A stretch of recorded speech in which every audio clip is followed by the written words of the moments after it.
Assalamualaikum warahmatullahi wabarakatuh. Apa kabar Bapak Ibu guru hebat di Indonesia? Perkenalkan, nama saya Tia Mariani SPDGR asal sekolah SMA Negeri 13 Medan. Video ini merupakan aksi nyata semangat guru 2, kompetensi non-teknis kurikulum merdeka, tips untuk kreativitas dan inovasi. Adapun tujuan video, pertama, sebagai aksi nyata pelatihan mandiri semangat guru 2 kompetensi non-teknis kurikulum merdeka. Yang kedua, untuk memberikan tips cara bagaimana menjadikan peserta didik lebih kreatif dan inovatif ketika kegiatan pembelajaran berlangsung di dalam kelas. Apa itu creative thinking atau berpikir kreatif?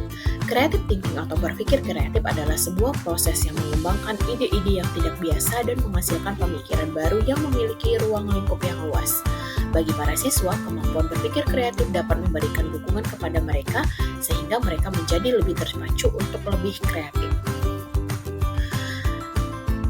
Ada banyak sekali metode dalam mengembangkan kemampuan peserta didik berpikir kreatif dan inovatif. Beberapa di antaranya yaitu yang pertama brainstorming, yang kedua tugas mind mapping, yang ketiga bereksperimen dengan kegiatan yang menyalurkan kreativitas, yang keempat mengubah rutinitas kegiatan belajar mengajar secara berkala. Pertama, brainstorming. Brainstorming adalah metode menentukan suatu gagasan dan memecahkan masalah bersama rekan atau teman sekelompok.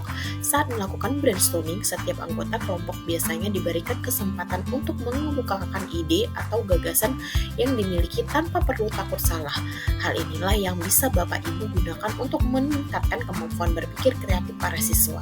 Karena saat mendengarkan pendapat dari orang lain secara tidak langsung, para siswa akan terpicu untuk mengeluarkan ide-ide baru.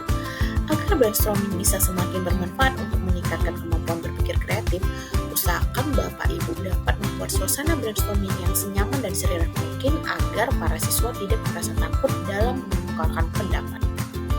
Kedua, mind mapping. Mind mapping adalah metode belajar yang dilakukan dengan cara memetakan informasi dalam bentuk grafik atau gambar. Saat memberikan tugas mind mapping, Bapak Ibu dapat memberikan kebebasan bagi para siswa untuk menggunakan berbagai warna dan gambar dalam mind mapping mereka. Namun, pastikan juga para siswa tetap dapat memahami informasi yang ada di dalam mind mapping tersebut. Ketiga, bereksperimen dengan kegiatan yang menyalurkan kreativitas. Saat ini sudah banyak metode pembelajaran yang dikemas dan dikembangkan untuk menyalurkan bakat kreatif para siswa seperti kegiatan bermain peran, membuat prakarya, bereksperimen melalui percobaan sains sederhana, dan lain sebagainya. Beberapa kegiatan pembelajaran tersebut merupakan aktivitas yang dapat membantu para siswa dalam menyalurkan kreativitas mereka. Selain melakukan aktivitas bersama para siswa, Bapak Ibu sebaiknya juga memberikan umpan balik secara langsung mengenai bakat kreativitas yang mereka miliki, karena hal ini dapat membantu mereka memasukkan pemikiran kreatif dan inovatif ke dalam konsep diri mereka dan meningkatkan kepercayaan diri dalam menyalurkan ide kreatif dan inovatif yang mereka miliki. Terakhir, mengubah rutinitas kegiatan belajar mengajar secara berkala. Suasana kelas yang sama dan metode mengajar yang monoton selama kegiatan pembelajaran dapat menghalangi kreativitas para siswa. Bapak Ibu dapat memperbaharui rutinitas kegiatan belajar mengajar secara berkala seperti mengajak para siswa untuk belajar di luar kelas, menggunakan aplikasi pendukung pembelajaran yang terdapat di smartphone masing-masing siswa, memberikan ice breaking di sela-sela kegiatan pembelajaran, atau memberikan games yang berkaitan dengan pembelajaran. Berikut dokumentasi pembelajaran yang dapat menunjang inovatif dan kreatif siswa. Tak perlu tunggu hebat untuk berani memulai apa yang kau impikan. Hanya perlu memulai. Berupa papan permainan, rotasikanlah pion kamu terhadap titik nol sejauh 90 derajat berlawanan arah jarum jam. Oke, jadi teman-teman sendiri telah paham? Saya ada 4. Cara kedua itu karena kita saya mengumpulkan X-nya 3 di keping nol, puzzle berarti ini, saya tetap dan ke cara sumbu X-nya terakhir itu tetap. dengan mematikan Gara-gara pion dia lawan. One day you lose your way. Just remember that I'm here to stay. Don't you give up. Keep your chin up and be happy. Masih menggunakan aplikasi Canva untuk membuat soal eksponen logaritma sehingga bisa di-upload ke sosial media seperti ke Instagram. Ini merupakan mind mapping materi vektor. Kemudian ini membuat rumus vektor ala Pinterest.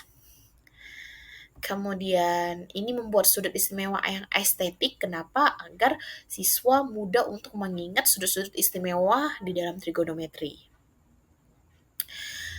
Kemudian ini ada membuat alat peraga matematika. Nah, di sini ada turunan. Masuk materi Untuk trigonometri. mencari turunan, kita arahkan tanda panah yang hijau, misalnya ke arah cos X. Arahkan ke arah. Jadi Kemudian tan ada itu kan plus rumusnya minus. sin per cos. Jadi di sini kita juga bisa nyari tan. Misalnya tan 60 itu tinggal kita geser sinnya ke sudut 60 terus cos. Teman, di sini kita letakkan Kemudian segitiganya ini ada sesuai membuat dengan alat titik yang peraga telah matematika ditentukan oleh soal. transformasi Itu titik geometri. A-nya ada 5,12, titik B-nya itu 5,5 dan titik C-nya itu 12,5. Nah, untuk bantuan alat bantu dari refleksi ini kita menggunakan mika. Pertama-tama kita letakkan mikanya sesuai dengan letak koordinat. Kemudian ini ada membuat alat peraga matematika garis dan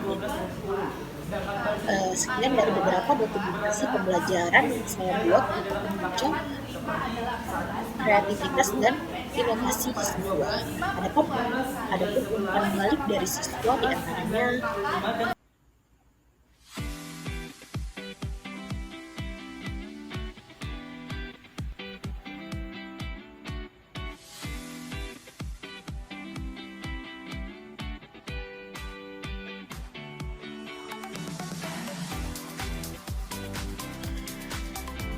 kesimpulan, meningkatkan kreativitas dan inovatif dalam pembelajaran dapat memberikan pengalaman yang lebih menarik dan efektif bagi peserta didik. Dengan melibatkan peserta didik secara aktif dalam proses pembelajaran dan memberikan kebebasan untuk berekspresi, hal ini dapat merangsang kreativitas dan inovasi peserta didik. Dengan menciptakan lingkungan yang mendukung, pemikiran kreatif dapat membantu peserta didik mengembangkan keterampilan yang sangat diperlukan di era modern digital ini. Cukup sekian video aksi nyata, semoga bermanfaat. Terima kasih. Wassalamualaikum warahmatullahi wabarakatuh.